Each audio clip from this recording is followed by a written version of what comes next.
And welcome, folks, to the talk show, Let the Truth Be Told. I'm your host, Pastor David. And, folks, we got a great show today. We're going to talk about the president and his business overseas with the Saudis. We're also going to do a recap on Brandon Johnson. He's gotten himself into some kind of trouble. So if you ain't got nothing to do, call your friends and let them know you're listening to Let the Truth Be Told Radio. I'm your host, Pastor David.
Thank you.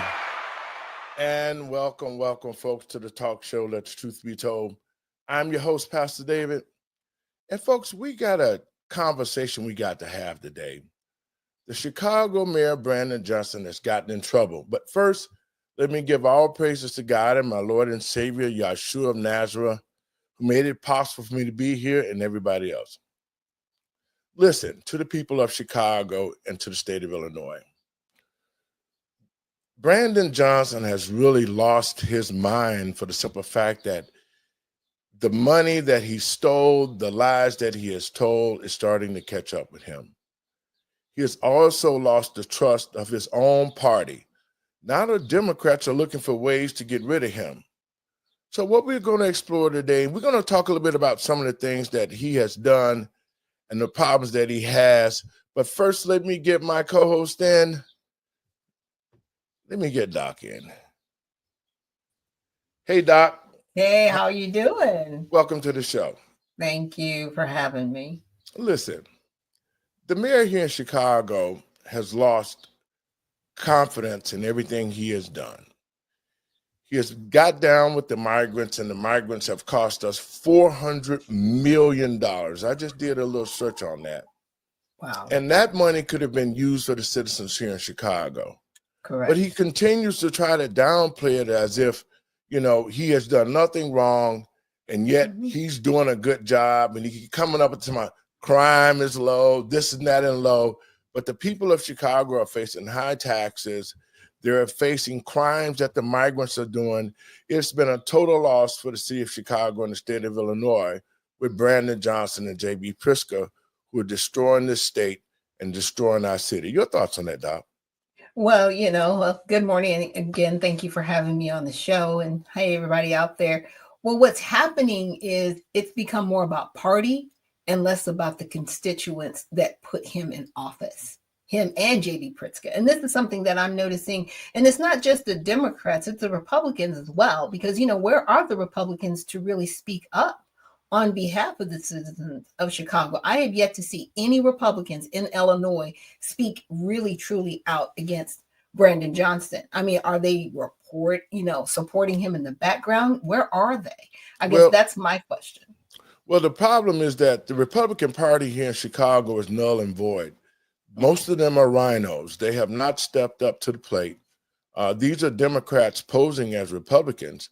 And that's why we see the problems that we're seeing today, is because if the Republican Party was true to who they are, they would have intervened a long time ago and brought Right. federal help into this state and into Mhm. the city so that we could get some things done properly the right way. Yeah. But now that this thing has gotten so far out of hand, they are really trying to speak up now. But like I said, there's a lot of rhinos here, and they really don't have the citizens' best interests at hand. It's about power. These are Democrats posing as Republicans. And so this is the reason why we're in this situation. But Doc, I got a clip I want to play right quick. We can take a look at that.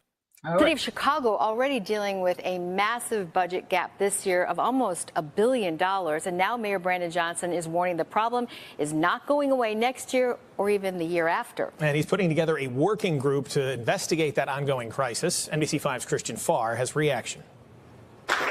Mayor Brandon Johnson received a round of applause after signing an executive order that will launch a working group charged with investigating the city's ongoing budget issues.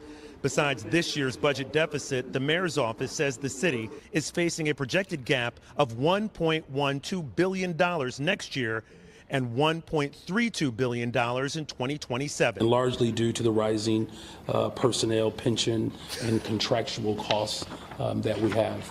At the same time, we face unprecedented threats from the federal government. Fiscal watchdog group called Center for Tax and Budget Accountability sees this as a solid move by the Johnson administration, stressing that the city's budget gap issues have been a problem that were created by. Doc, I want to stop that right there for a second. You're gonna wait a minute. You're bankrupting your city, and then you're gonna put a group in place to basically try to mitigate why you're failed as a mayor. Like the budget, that's your whole job, bro. Like Well, that is literally your job to Well, oversee that. this is a pattern that the Democrats use to Yeah. create a committee to find out what's wrong. It's diversion. It's a We- diversion tactic. We as far already as I'm know concerned. what's wrong with the situation is the mayor is not capable of doing his job. Wow. You know, this committee, just like the reparations committee, folks, he Right. came out when the scores were so low, he started talking about reparations, and that's the Right. key word to try to get Black people back on board. Mhm. So now here we are. It's $1 billion gap. Right. See, to the citizens of Chicago and the state of Illinois, there was $1.7 billion that was returned of COVID money that disappeared that the state got. So now we're seeing the numbers fall into place that money is showing up as missing now, and it's being passed on to the taxpayers to try to cover it. This is another way Brandon Johnson and J.B. Pritzker have continued to try to cover themselves for the money they've taken, and they're trying to keep the money now that the federal government is saying, we want to take our money back. We want to stop things going on here in Illinois until we find out exactly what's going on. And that's what they did, because I saw Elon Musk did a Doge on this apartment complex on the west side because of the fifth development. And they're finding money missing. It's so much money that have been allocated to this thing. Brandon Johnson could be going to jail just for that itself. Wow. Your thoughts, Okay. Doc? Well, it's a diversion tactic to put in place a committee. And to your point, this is a Democratic move and tactic. I mean, even Governor Newsom has done it within his state as governor. Everybody's like, okay, you need to do something different. And so they will put in place these task force or committees as if they're really going to do something and change something. No, they're not. They're just trying to cover their tracks.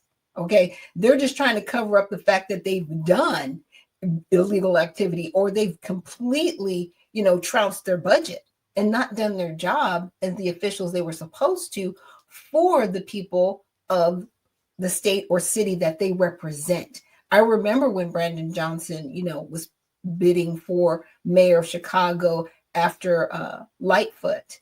And he was saying, yeah, we're going to do things differently. So I can understand why people actually believed him that he was going to do better. And he's done far more worse than she could have ever done. But she set him up to Yes, she do did. what he's doing right now. And it's just really sad that both parties really don't have the constituents in mind with the way they're moving forward with their agenda. Well, to the people of Chicago, this is another gaslighting situation It is that Brandon completely. Johnson is doing to try to throw off the real problem. And the Mhm. real problem is that he spent remember the $175 million that he was begging for the school Right, board? right. That money now has went up to $400 million. He is giving $400 million to illegal aliens here just to get them here to Chicago. The taxpayers' money is like, it's unfathomable. It's just crazy, the fact that what he has done. But Mhm. just like I said before, they all had an agenda. Yeah. See, Lori Lightfoot was to tear the city down, kill the school unions, do all the things that she did, and then transfer the baton over to Brandon by opening the door for the migrants. And it has been a downhill scenario for the people here in Chicago, because taxpayer dollars are feeding these guys, they're hiding these guys, they're teaching them how to avoid ICE. I mean, all of these things are coming back to bite him right now. And this Mhm. is the reason why he's trying to say, well, to the people of Chicago, crime is low. Crime is not low in Chicago. They don't want to give the real numbers. And so for him to do what he's doing right now is really a slap in the face to the people of Chicago, saying he Mhm. want to create a committee. Let's finish a little more of this. One previous administration. This is getting all the stakeholders at the table that really should be involved in trying to help inform the city resolve its long-term fiscal problems. You have the business community will be there, the labor community will be there. The cuts are going to be deep. The impact on workers are going to be harsh. Alderman Ray Lopez and other critics of the mayor say he should have put this working group together at the beginning of his administration. Alderman Lopez says the city has an ongoing spending problem right now that needs to be addressed in order to control the continuing deficit. That's his own fiscal mismanagement on full display right now. And to say that you're going to bring some working group together when you've had aldermen try to tell you and sound the alarm for your entire tenure at this point only tells me that you're now just trying to cover your rear end, because you know that you cannot hide and lie any longer. According to the executive order, this working group should have a preliminary report completed by the end of August this year, and a final comprehensive report is due by May 2026. In Streeterville, Christian Farr, NBC5 News. Your thoughts, Doc? Well, it was like I said, he's trying to cover his rear end. Yes. And those are facts. Those are Yes. just the facts. And it's really sad, because this is a pattern of behavior by the Democratic Party all over the country. This Yes. is what they do. And to your point, the rhinos are helping facilitate this, Yes, they because are. there's no one standing up on behalf of the constituents there to say, hey, this is wrong. We're in too deep over our heads and we need to stop this. They continue to put these committees in place to save their rear end. Well, Doc, that's the reason why we do this show, so we can get Yeah. the real numbers.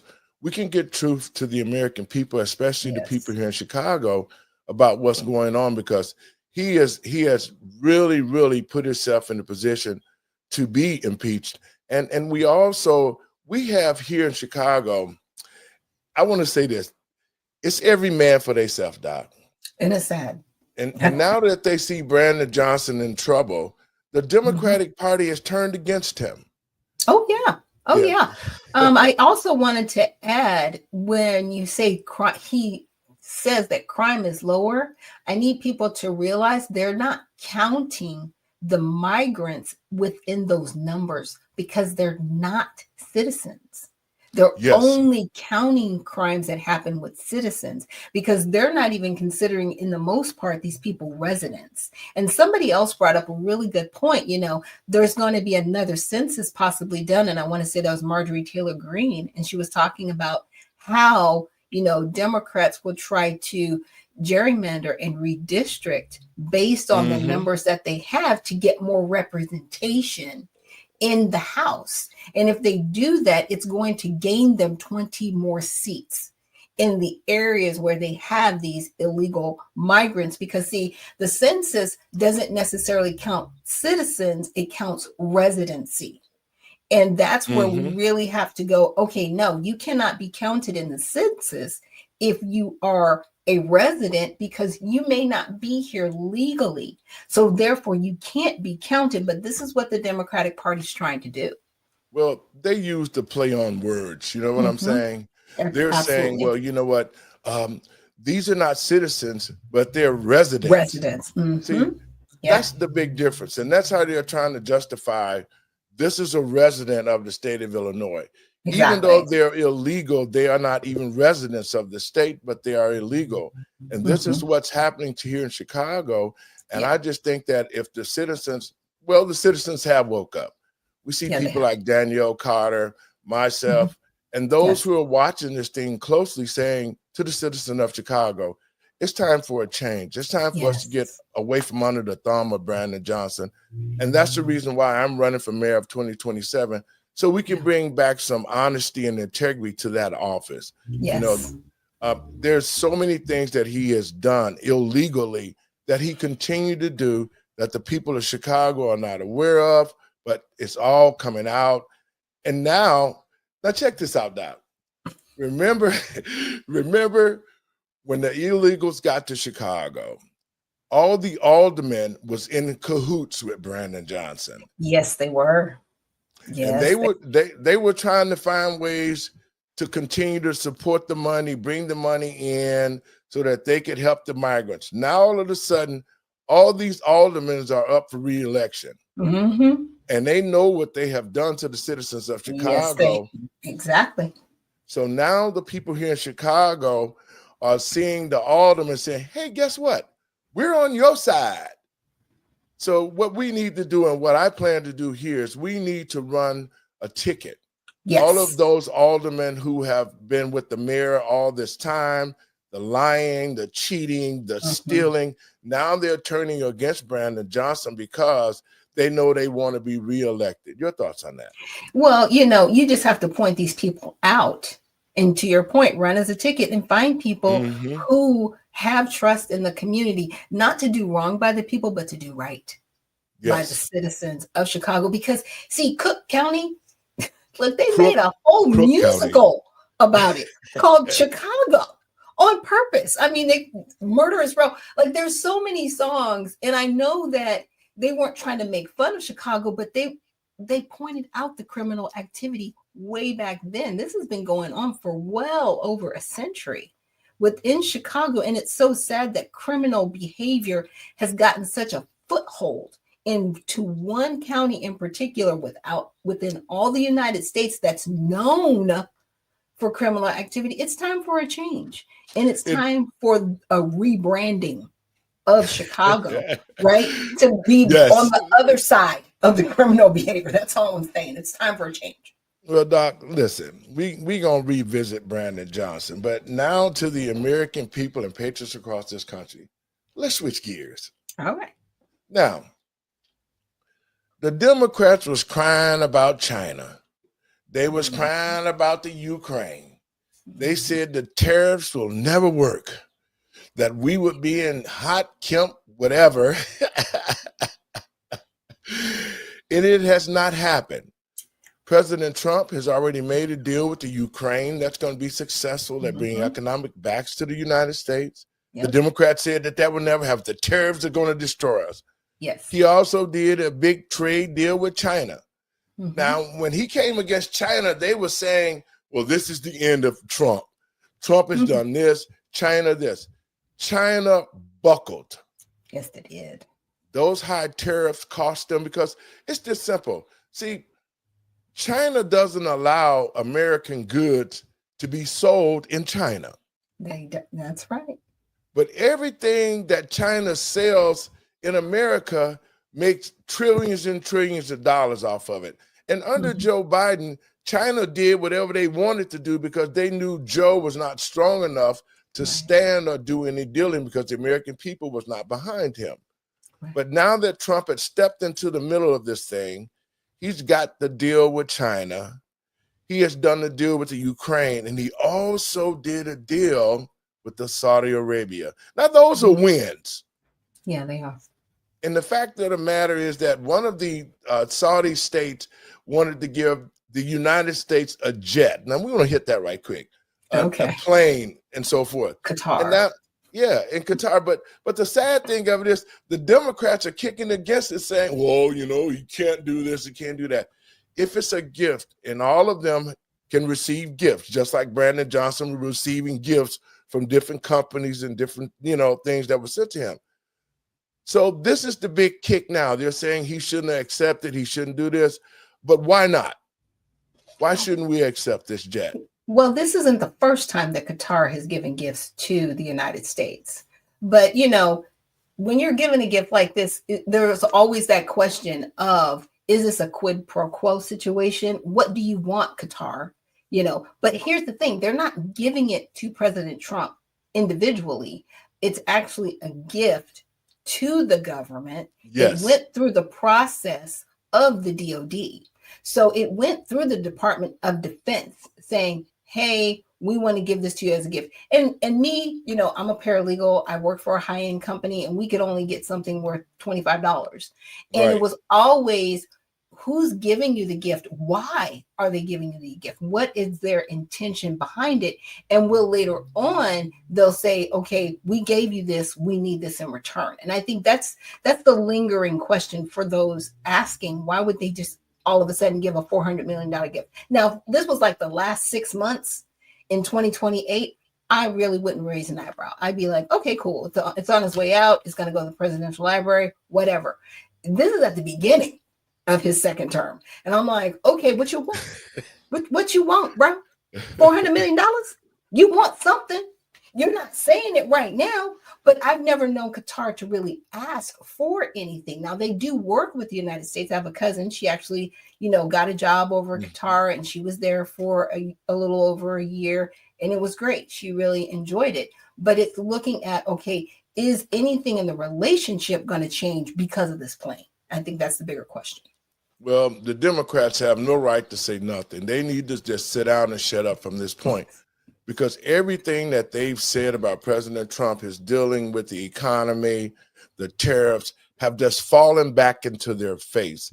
And the real things we need to be talking about is some arrest warrants for all those who did what they did and committed treason to this country under the Democratic Party. Now, to the American people and patriots across this country, I want to play a clip, because we went from 16% inflation under the Biden administration, and in the month of April, it went down to 2.3%. Let's play this clip right quick.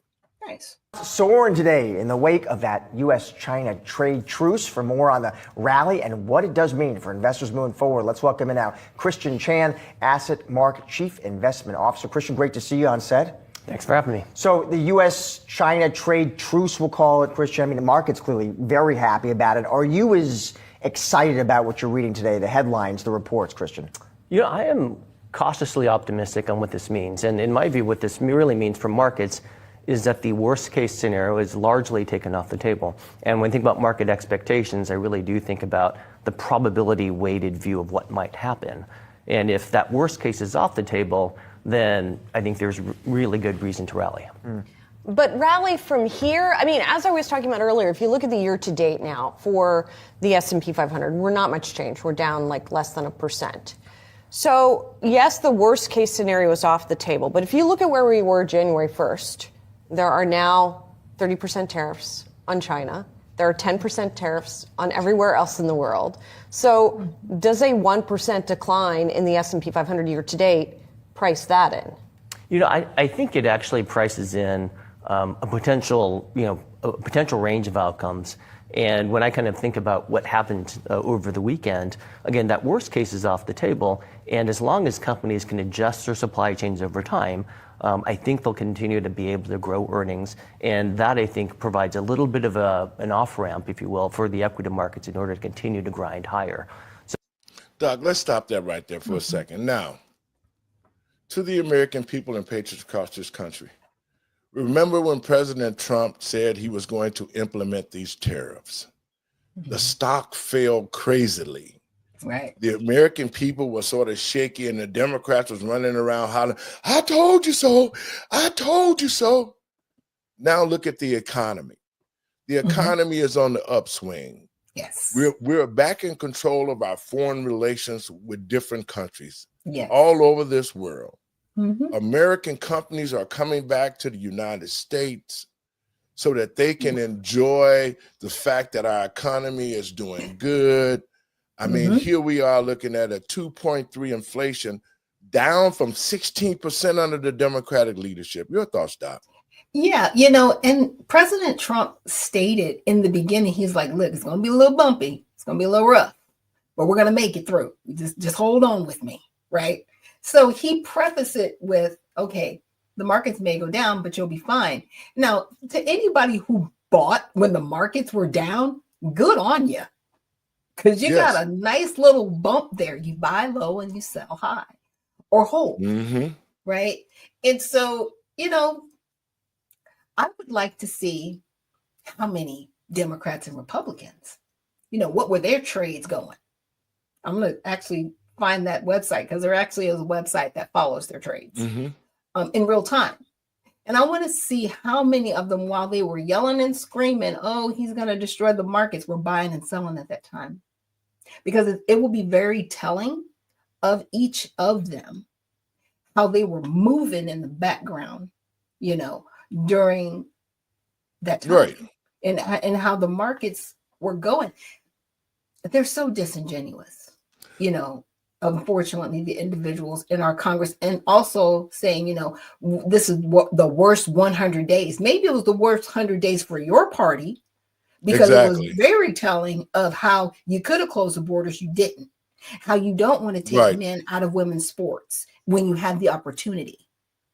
You know, that was their job. Their job was to create this whole facade as if, you know, our world needed to be changed. Right. They wanted to change the identity of our children. They wanted to change the identity of the American people. And yet that was a failed attempt. But as long as they were in power, they were force feeding it. They was pushing it down everybody's throat, and they was complaining. I'm so sick of them. Everything that happens, they bring President Trump. It's like Trump this. They are not talking. The Democratic Party is not talking about any ways to make America great. They're talking about ways on how they can hate Trump. And that has been their message to the American people. We just hate Trump. We don't care how well he does. We don't care if he turned this whole country around. We don't care about that. We just want the American people to hate him. What are your thoughts on that? Yeah, I mean, that's all they have, right? And, you know, I saw a video earlier this week with David Hogg, and he, you know, he's now leading the Democratic Party within their convention. I was like, you know what? And I said, you know, if there's anything that the Democratic Party can do right now, is they really need to go grassroots and talk to the constituents and find out what they really need. Because right now they're at a level where they're truly elitist, and they're like, we'll tell you what you need. They're not asking what people need and what people want. And that's really where they need to turn the corner. But hey, don't listen to me. It's cool. Don't.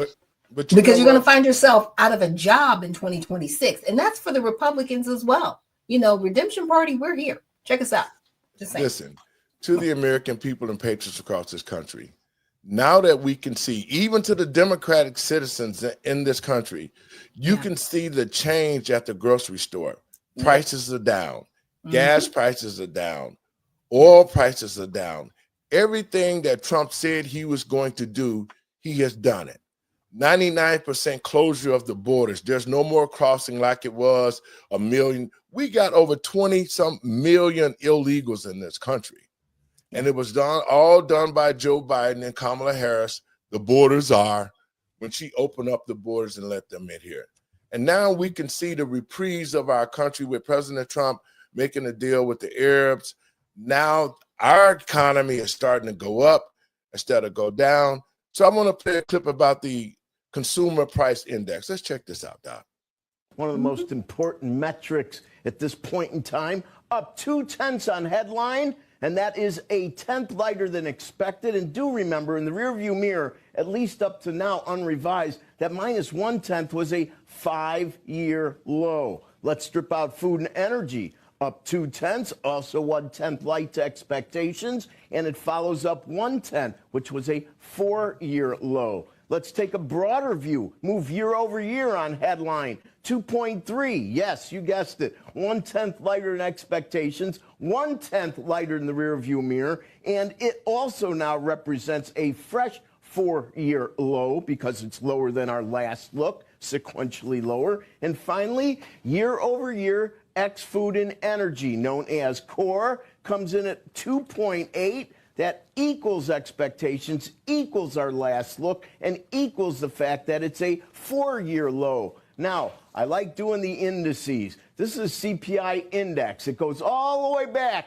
to 1913. Comes in at 320.795, a new all-time high. Pretty much happens every month. The index itself makes new highs. And if we look at core, which started in 1957, it comes in at 326.43, and you guessed it, another all-time forever high. We see that yields are moving down a bit because we have made progress. What the irony here is the rearview mirror, those rates were so much smaller 4 to 5 years in those interim periods at a time where the renewed Fed look on inflation due to potentially tariffs. We went a year and a half, Joe, where we really made no progress, but yet the Fed seemed to pretend we did. Now we're making real progress, and all anyone could talk about is inflation, inflation, inflation.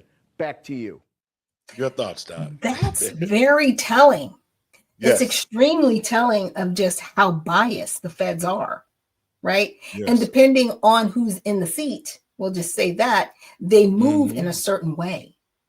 And I think that's why a lot of people want the Federal Reserve abolished, because they don't help America. They really, truly don't. Right. They hurt America. They help America when it's beneficial for Yes. them, right? But not when it's beneficial for the constituents of this country. And that is something, it just depends on who's in the seat at the Federal Reserve, right? Yes. And Is what it is. to tell the truth, the Federal Reserve is not a government agency. It is not. It is not. not. Even though they've given them complete autonomy over our economy. What was that about? But another story. People don't really realize that it is a private organization of bankers. Yeah. And so the deceiving, the continuation of saying things what they are and they're not. So the point of it is President Trump is making leaps and bounds to regain our country control, to get our economy back to a place where we don't have to continue to worry about what it's going to cost. What did Barack Obama say about eggs are at an all-time high? Well, Barack, look at our country now being brought back to the way it used to be under the first Trump administration. And to the American people and patriots across this country, this is what we asked for. Wow. This is what the American people went to the polls and voted overwhelmingly to put Trump back in the office, to get our economy back on track. And he is definitely doing that. And we should be happy that he is. And this is a real axe to the neck of the Democratic Party, because no American citizen who can see what's happening in our country right now, the upswing that we're getting, we should never want to go back down that Democratic road, because we know what they're going to bring. They're going to bring wars. They're going to bring inflation. They're going to do the continuation to destroy our schools with our kids and our future. The Democratic Party has fell flat on its face, and the American people can see exactly who they are and what their plans for with the New World Order, and they should never be back in office. I would say, presumably, they need to be disbanded, because none of them have ever talked about our economy. All they talked about was the transgenders, the he, she's, the pronoun, the men in the bathroom. That's all that they ran on, while they continue to transfer wealth, not to the American people, but from the American people to themselves. Doc? Yeah, I'm going to cover this a little bit in my show tomorrow morning on Unfiltered Vision. But Jasmine Crockett, she was saying, who's responsible for the economy? Not the transgenders. Who's responsible for this? Not the transgenders. It's like, you're right. They're not responsible for it. But you as a party need to be held responsible, because those are the people that you propped up. Yeah, yeah, Do you know and what I'm now, saying? Over the yes. American people. Let's talk about Well, that. well, that was one of the hidden agendas that really, took us by storm, was the Yes. fact that once they destroyed the economy, then it all started to come out. This was all about forcing us to accept an abomination lifestyle to be normal. Now, Yeah. I don't have anything against gays or anything, but Huh. the truth of the matter is this: this should have never happened. The Mhm. Democratic Party should have been doing what Donald Trump is doing, creating relationships, creating economic development with other countries. They Yeah. didn't do that. It was all Yeah. about the social stuff that they wanted to push on us. Yeah. They did it. And to the American people and patriots across this country, take a look at what has happened in the first 100 and something days under President Trump compared to the last 4 years of what we saw. I don't think anybody in their right mind as a citizens in this country would want to go back to that. Your thoughts, Doc? No, absolutely not. I'm not looking forward to June, but what I will do and say is I encourage everyone in your state to protest June. And the Yes. reason why is because we have decency laws in each state and in each city, each town across this country, that no persons under the age of 16 should have any illicit material presented to them by anyone, right? I wouldn't say their parents. I mean, if their parents, share that with them, that's their parents. But I'm saying outside of their parents, or in the schools, in the streets. Last year in New York, they had grown men, walking around with nothing but a sock on. Yes. Okay. This happened. And they're It did. talking about, this is private. No, this is degenerate activity is what it Yes, is. it is. You just want to be naked in the streets. And the next thing we're going to see is people having sex in the streets, because that's where we're headed with this. This is not about anything else but degenerate behavior. And if you Yes. see any children, or if they're promoting this to children in June, I encourage everyone, you call your mayors, your governors, and even your federal Senate and members, House and Senate, even in the state, and you petition, you complain, and you say, we do not want this here in our state. Yes. It should be disbanded. Just the way Biden approved it, I encourage the Trump administration to reverse that and ban it all over this country, because I don't want to see that. If you want to do that with the adults outside of the purview of people who don't want to see it, that's your business. I don't want to see it on TV. I don't want to see any parades. I don't want to see you doing this in front of children. And that's all I got to say on that one. Well, Doc, listen to this. President Trump signed an executive order that are allowing teachers to enforce discipline in the classroom again. Yes. And I think that it should be. I see things on the internet where kids are fighting teachers, punching teachers in the face if they don't call them the pronoun that they want. Our schools have really lost any learning ability because the children aren't learning anything. They're learning how to fight. They're learning how to be transgenders. They're learning how to be disrespectful to the teachers.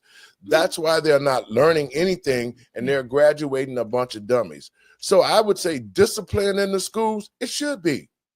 Because when I was in school, that was discipline. Yes. There was a choice. If you acted up at school, you had a choice. You could either go down to the disciplinary Mr. Tenny Breeny office and take your few squats on the butt, and then it didn't go to your parents where you was going to get a real beat down then. You know what I'm saying? Right. So this is in alignment with what giving parents back their power. To be able to discipline children in school is needed, because look at us. I got disciplined in school, and I graduated from high school at 15. So I learned something. I learned structure. I learned respect. Those are the things that we have to get back to teaching our children so that they can be somebody that can be fruitful in this country. Because right now, our children don't know anything. They can't count. They can't read. They're so disrespectful. That's why you see the teen takeovers here in Chicago with Black Lives Matter teaching them. All of these things need to be removed. Your thoughts, Doc? Yeah. And a lot of times when people hear discipline, they think corporal punishment. Discipline does not necessarily mean corporal punishment, but it does mean, yeah, there are going to be disciplinary tactics taken. When I was growing up, we had something called secondary school. And that's where all of the children who wouldn't listen to the teachers in our school went. And they went to a school where, they were handled in a different way. And I just remember some of those individuals, they still graduated on time. Yes. Right. And they actually had a lot more respect for the lives that they had and how they affected the community with their actions.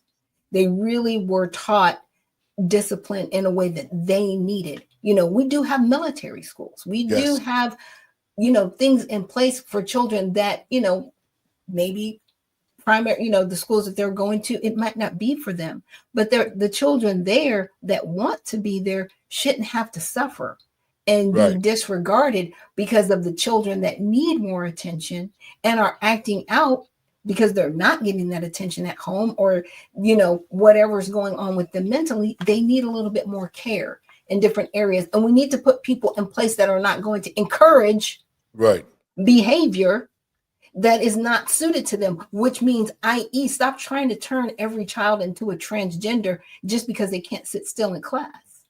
Well, you know what? In our time, and I saw this coming, when there was children who were overly active. Yes, overly stimulated. Right. I had a nephew, Tavian Banks. When he was a kid, he was just always running around. And when he got in school, they was trying to say they wanted to put him on a Ritalin drug because he was excitable, And I told Tavian's mother, I said, don't do that. Don't let the school put your child on medicines because it will make them dorsal where they don't have no thoughts, they have nothing. Well, the moral to the story is my nephew Tavian Banks went on to the Iowa University, became the #1 running back in the country. Wow. Was picked in the draft by the Jacksonville Jaguars, and now he's retired. And so had they put him on those drugs like the schools was doing back then, he probably would have never achieved all those goals. So I'm looking forward to a structure of disciplinary things that could be done in our schools to get our children back under control, because right now they've totally gone awry. They're disrespectful. They have no ideas. They have no future. Most of them is not going to go to college because they're not going to be able to pass any entrance exams. They're not going to be able to do that because they're not educated enough. And it's so sad, Doc. I saw a show yesterday talking about lowering the standard of grading in the schools, so that if you got a child that's getting flunking out of school, they don't want that anymore. They don't want a grading tier. They want to just say every child should be given an opportunity, no matter how bad he is. We don't want to tell them that they're bad so that they won't get worse. Your thoughts on that? This is where sixth place ribbons came into place. And here we are. Okay. Because there's no sixth place ribbons. You're first. I'm going to go to Ricky Bobby on this one. You're either first or you're last. And that's it. Exactly. There's only 3 places, first, second, and third. And after that, you're not on the podium for a reason, so that you want to try harder to get first, second, or third. Okay. I understand that we do want children to feel accomplished, but by lowering the standards, we're not helping them. No, we are truly not helping them. Like I was saying, earlier, there's secondary school for a reason, because some of these children needed the extra attention where they weren't getting it. And in the case of your nephew, I don't think a lot of people understand what Ritalin is. It's cocaine and heroin. Yes, it is. It is. That's what it is in a pill. And we're giving this to children. That's why you have to have a prescription for it. Okay. Yes. And we're giving this to children. We're literally giving our children narcotics. Yes. Okay. And no, it's destroying them psychologically. That's what it's really doing. And a lot of what's happening is in the gut and in our diet. And we're not looking at that. What are we feeding our children? Well, we're pumping them with a lot of sugar that we're finding out from HHS, from RFK, and the dyes that are affecting them.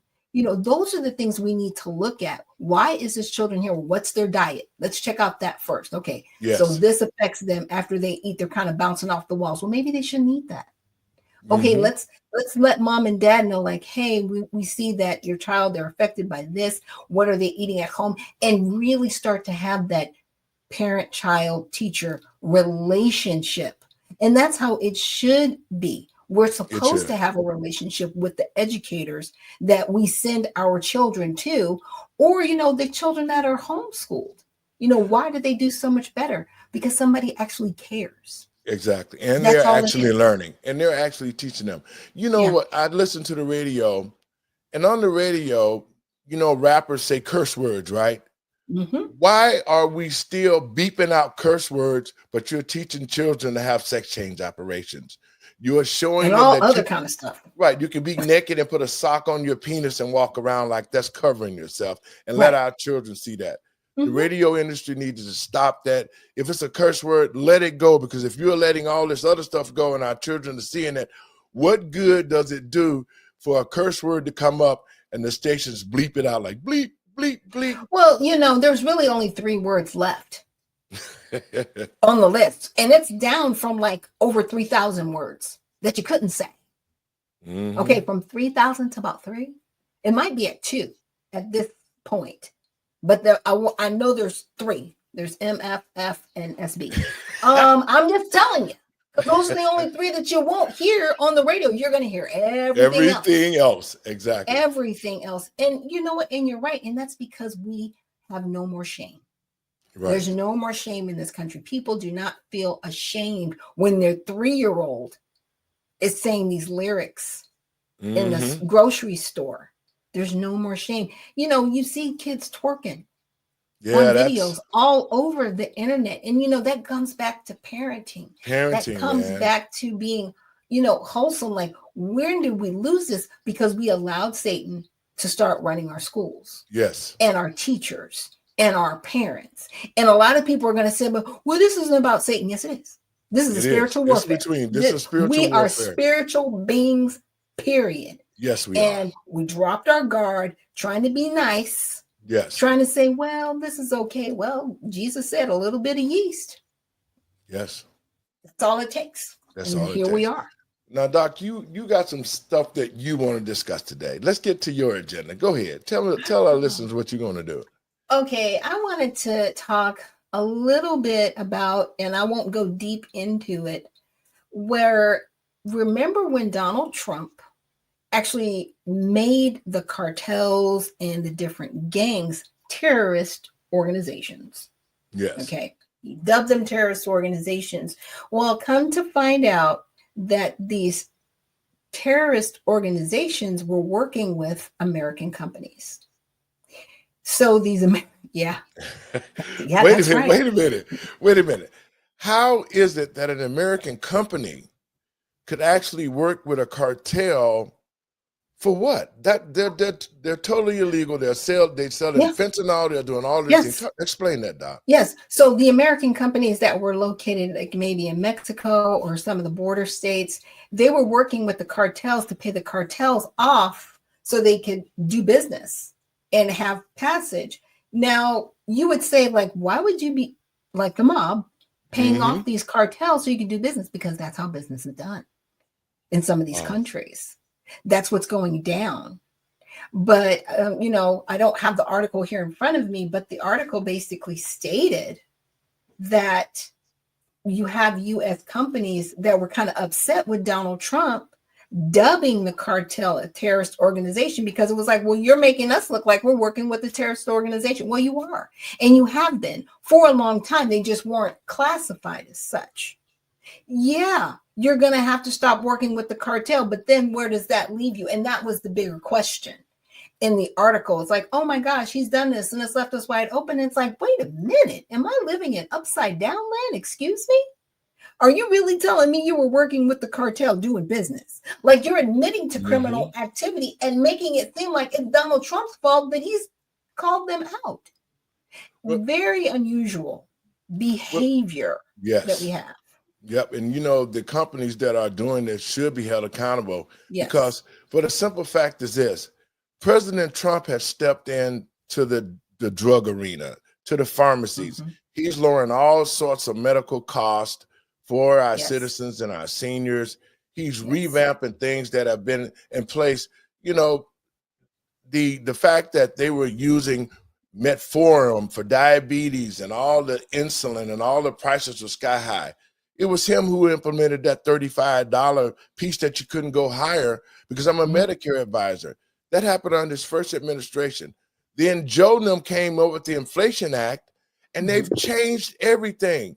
They made seniors think that Trump didn't know what he was doing, but what Trump did was he rolled back all the stuff that the Democrats did, so the seniors can now get raises. They can get their medicines.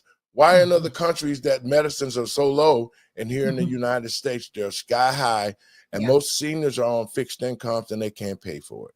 Yeah, and I love what he did, because to your point, he's evening the playing field, but now Democrats are mad. I'm like, wait a minute.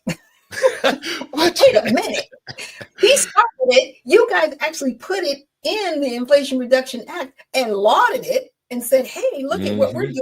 But see, he's taking it one step further. He's saying we're going to pay what everybody else is paying. So if somebody's paying $2 for ivermectin, guess what? It's going to cost us $202 here, as opposed to $200 here, the way it is now. That's all he's doing. He's not saying we're going to just get insulin to $35, because that's all they kept touting, right? They only talked about insulin. They never talked about anything else. You know, medicines, because one of his, as he said, fat friends was using the fat drug, and they were paying Ozempic. Right. And his friend was saying, I was paying $1,300 in America, but I'm here in another country and it's only costing me, it's less than $60 here. Why? What's the issue? And so that's what he's doing. It's on everything, not just on a certain in particular prescription. Well, it's good that we got RFK in the position with the health that he is in, because Ozempic was a diabetes medicine. Yes. So how do you change from a diabetes medicine to a weight loss medicine? It was one of the side effects, but I would warn people, definitely check with your doctor, because it can cause thyroid cancer. That's one of the downsides. It can cause different heart issues if you have heart disease. And it also, the reason why you're losing so much weight is because it's eating away at your muscle. And so, it does. It eats away at your muscle. So if you were going to do something like this, I would implore people to get with the doctor, make sure you're using it maybe as a kickstart if you have a certain amount of weight and goal that you need to lose. And then from there, get into your healthy eating and exercise so that you can maintain the weight loss and not rely on it as weight loss. Because once you stop taking it, it's like everything else, you're going to gain it back. I had a friend of mine that was using the Ozempic for weight loss, and he lost quite a bit of weight. I mean, he had a bulging belly. He lost all of that. But then it was destroying his system. And then he had to get off of it. Now he's gained the weight back more than what he had before. Just saying. I'm just saying. With anything, especially with weight loss, because we do have an obesity problem here in the United States, and it's because of our diet. We have a SAD diet, the standard American diet, and everybody has to eat differently. I really appreciate RFK pointing out the seed oils and pointing out things that people can make small changes in the way they're eating now to just tweak it so you're eating better. No, you can't have pizza every day, but you can have it twice a month. You can't have certain things every day, but you can have them here and there. And it's balancing that out. And really, there are a lot of chemicals in the stuff that we eat. Yes. So I'm really appreciating how he's really cracking down on the FDA and saying, hey, there's certain things that we shouldn't be putting in our food supply that are banned in other countries. And we should really get to, go back to eating in a better way and just being healthy. Well, the older you get, the slower your metabolism comes. You don't work out as much as you should. And weight seems to pile on, the way I do it, man, I quit eating fried foods. I quit eating, I stopped a long time eating pork. Anything that was not good for me, I quit eating. And here at 68, I get up, I still do the same thing. I'm in the gym, bench pressing 260, hitting the bag, I'm running, I'm jumping rope. And I mean, my body is conformed to my workout now. It doesn't matter how old you get. Once your body is conditioned for a certain thing, then it will do it no matter what age you are until you just can't do it anymore. But Right. I think what RFK is doing is changing the way we eat, changing the way we think. And this is going to be good for the American citizens, especially our seniors. Doc? Yeah. Yeah. And you're right. You have to do it. Now, I'm a little bit less physical, as they say, because I have rods in my back. I have scoliosis, but I still have to make sure that I'm eating right, that, I am, doing the exercises that I can do. I have to have a little bit more safety again, because I have to protect my back, especially at my age of being 53. So, again, you have to have that self-care and take care of your human. You really, really do. Well, Doc, we're getting close to that old time on the wall. Okay. And I appreciate you coming. Talk a little bit more about your show, because we have launched, folks. You can go to our Roku channel. Yes. You can go to your home engine on your Roku, put in search and put in Let the Truth Be Told Networks, and you can find our channel right there, Doc. Go ahead. Yes. As the pastor was saying, I actually host Unfiltered Vision News on that Roku channel that we have, Let the Truth Be Told, and all of our different sub channels are there. We've got the PB&J Hour. Yes. And we also have Emerging Beyond with Dr. Spear. And I want to say we've got Raymond.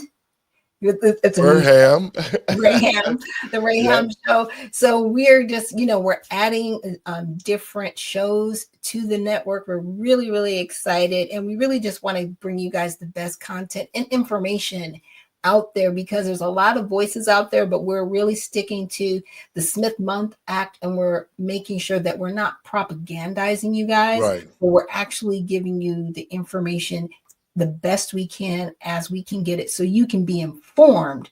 And definitely check out Unfiltered Vision from 7 to 9 a.m. on the network.